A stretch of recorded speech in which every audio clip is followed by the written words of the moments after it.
Buenos días. Las fallas en los casos insulares son tan fundamentales como vergonzosos.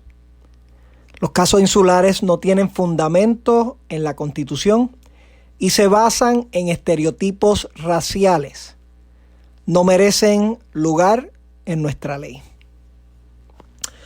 Esas son las palabras del juez del Tribunal Supremo de los Estados Unidos, Neil Gorsuch, hablando sobre una de las bases legales que sostienen nuestra desigualdad en Puerto Rico. Y cabe preguntarse, ¿qué son los casos insulares? Sobre esto podemos hablar por horas, pero en resumidas cuentas son los casos legales que autorizan el régimen colonial creado por el Congreso. Son una base racista y discriminatoria, y estas decisiones en esencia establecen que para todos los territorios como Puerto Rico como Guam, no todas las protecciones de la Constitución aplican. Ahí está la base legal de la desigualdad. Por décadas se ha estado luchando en contra de esta base. Ahora, producto de la reciente vista y decisión del caso de José Luis Baello Madero, tiene un poco más de proyección y la gente conoce un poquito más sobre ella. En la previa ocasión habíamos hablado de varios de los objetivos de la delegación y de la delegación extendida. Aquel entonces hablamos sobre la necesidad de hacer eventos y de organizar a los distritos. Hoy discutimos la vía legal como un mecanismo adicional que tenemos en la delegación para poder lograr la descolonización y poder tener la igualdad mediante la estadidad. En resumidas cuentas, el objetivo es identificar vehículos legales donde podemos participar o donde podemos crear algún argumento que apunta hacia las injusticias y las leyes discriminatorias que sostienen la colonia. Al derribar estas, propiciamos entonces el que se pueda lograr un objetivo de igualdad para los puertorriqueños. Ya nosotros hemos dado varios pasos en esta dirección. Como por ejemplo, en la delegación electa hicimos en conjunto un amicus brief para el caso de Baello Madero. Y este caso se vio en la Corte Suprema, y aunque el resultado no fue favorable, sí es importante saber un poco sobre la historia detrás de José Luis Baello Madero. Baello Madero vivía en los Estados Unidos, de descendencia puertorriqueña, y como muchos otros ciudadanos americanos, sufría de ciertos impedimentos que le permitían acceso a tener al SSI. Esto es un seguro suplementario que se le dan a la gran mayoría de los ciudadanos americanos, inclusive a personas que vienen fuera de los Estados Unidos, para mitigar algunos de los impactos que puedan tener con estos impedimentos. Un momento, José Luis tuvo que viajar a Puerto Rico para cuidar a su esposa y se quedó ahí en Loíza cuidándola, se quedó viviendo, y en ese tiempo seguía cobrando el SSI. No es hasta que cumple la edad para recibir el seguro social y el retiro que va a su oficina local para solicitar este capital adicional, muy necesario para él. Ahí le informan a José Luis que hay un problema, que al mudarse de los Estados Unidos a Puerto Rico, sus números cambiaban, y que inclusive todo el dinero que había recibido por los últimos años mientras vivía en Puerto Rico, producto del SSI, lo tenía que devolver. José Luis, quien es de recursos limitados, iba a tener que pagarle a los Estados Unidos sobre $20,000 por este dato técnico. Esto denota una injusticia increíble.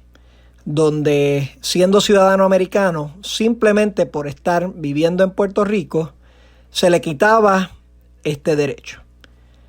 Es precisamente esto lo que se observó y lo que se discutió en la Corte Suprema, y se perdió el caso.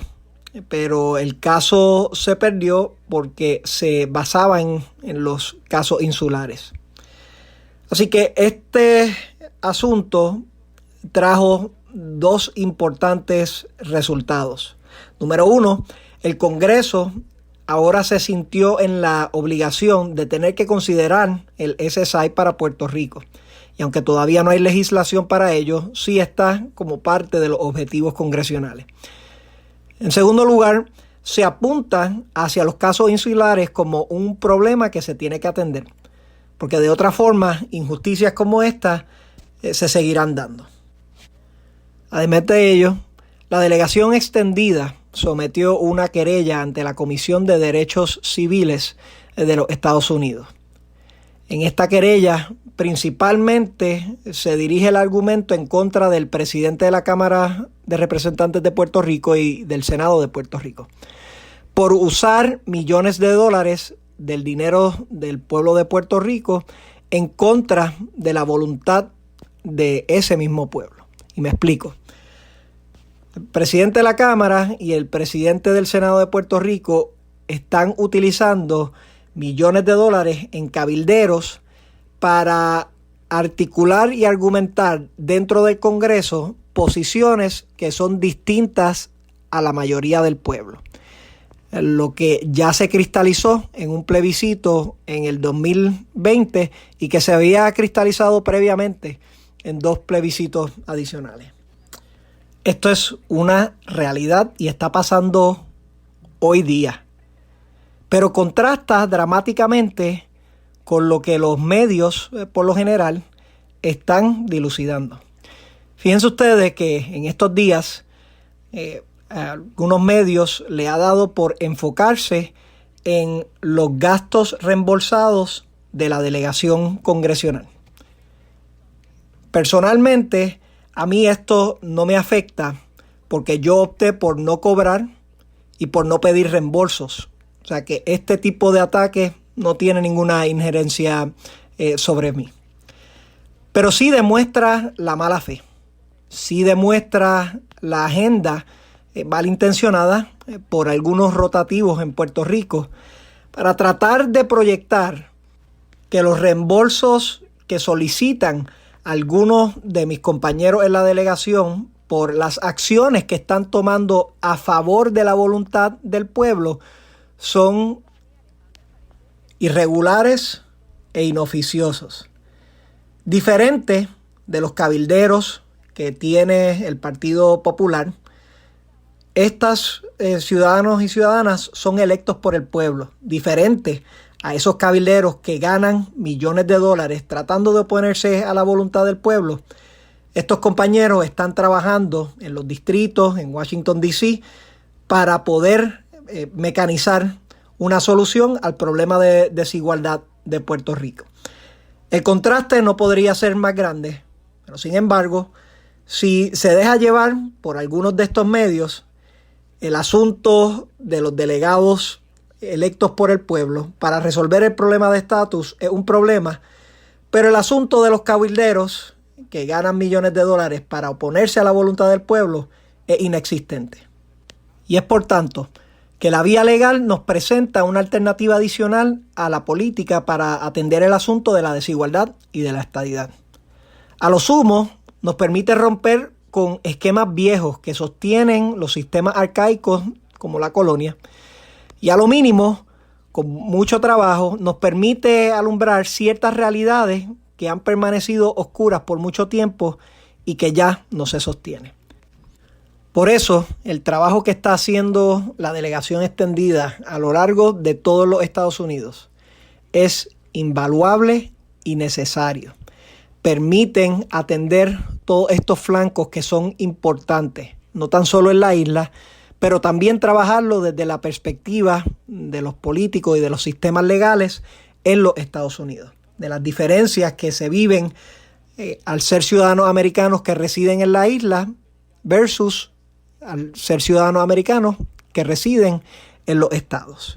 Estos son de los asuntos primordiales que vamos a estar tocando y les recuerdo, invito a todos los compañeros y compañeras que vamos a tener el Equality Summit en Washington, D.C. este próximo 15 al 17 de septiembre.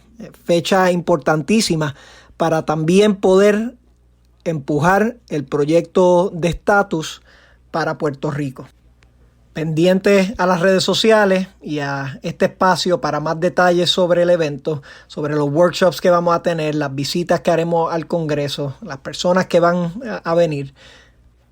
Y en esos días les garantizo que, como ha hecho previamente los miembros de la delegación extendida y otros compañeros que luchan por la igualdad, vamos a demostrar que juntos hacemos la diferencia. Buenos días y que Dios les bendiga.